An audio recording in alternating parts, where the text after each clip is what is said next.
Everyone, welcome to Tynecastle. Hearts 2, Rangers 1. The conversation, Blair, that, I don't know, did we think we'd be having pre-match? Maybe.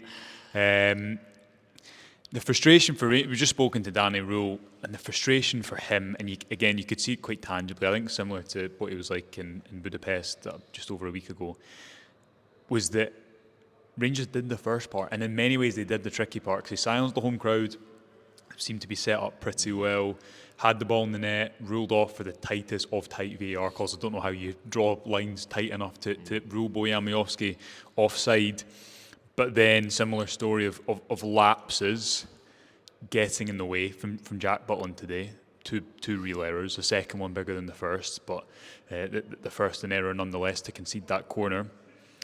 And it always felt like a game where whoever scored the first goal would win, I think, because you either completely puncture the home crowd or you completely enliven it.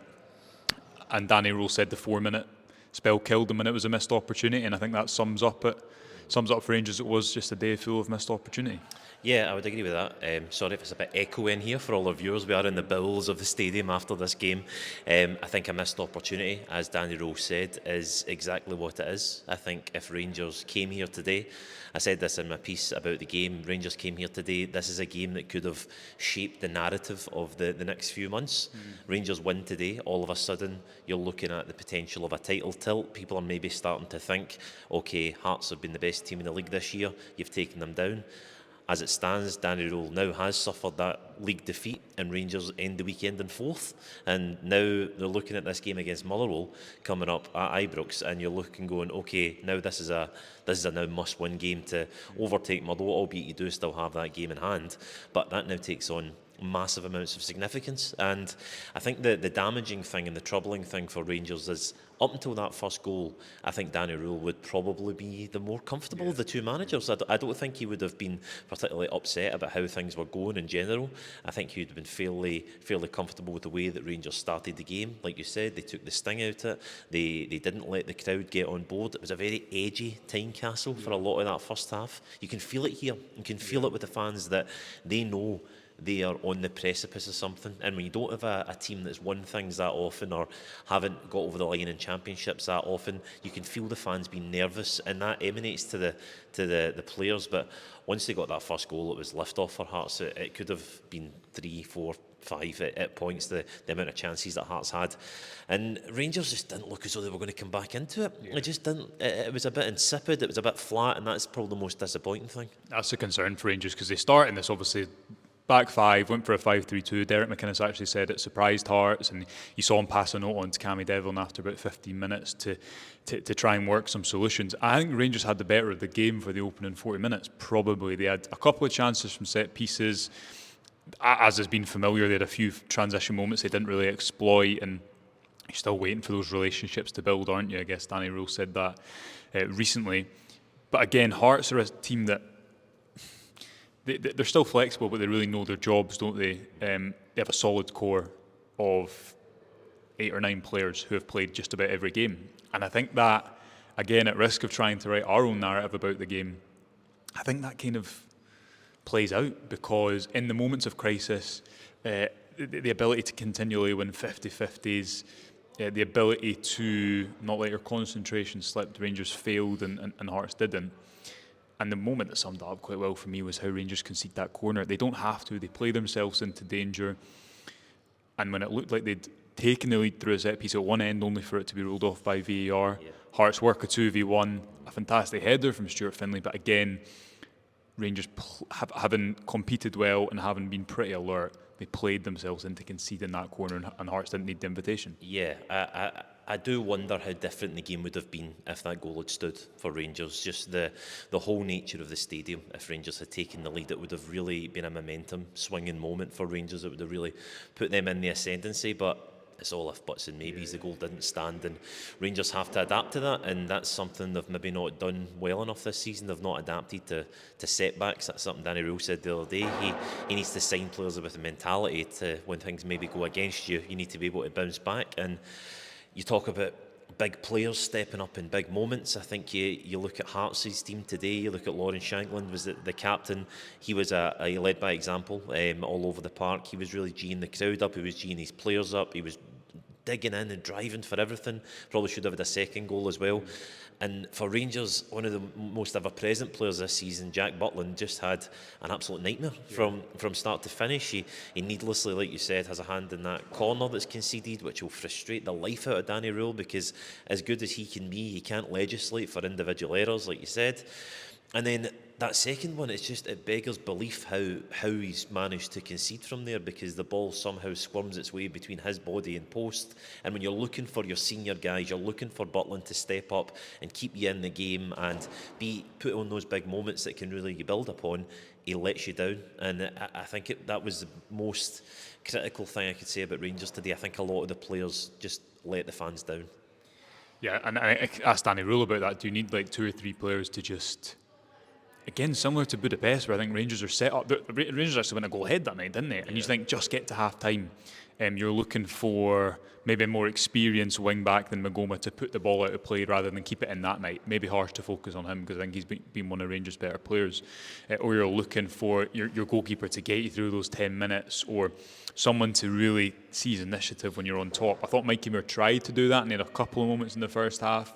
But he was really swarmed upon in that kind of central area, wasn't he? And aside from that, again, I think what will frustrate Danny Rule is, even though he's changing things in the second half and he's setting Rangers up to an extent, again, like in Budapest, where I think they're competitive, he can't put the ball in the net, he can't keep the ball out.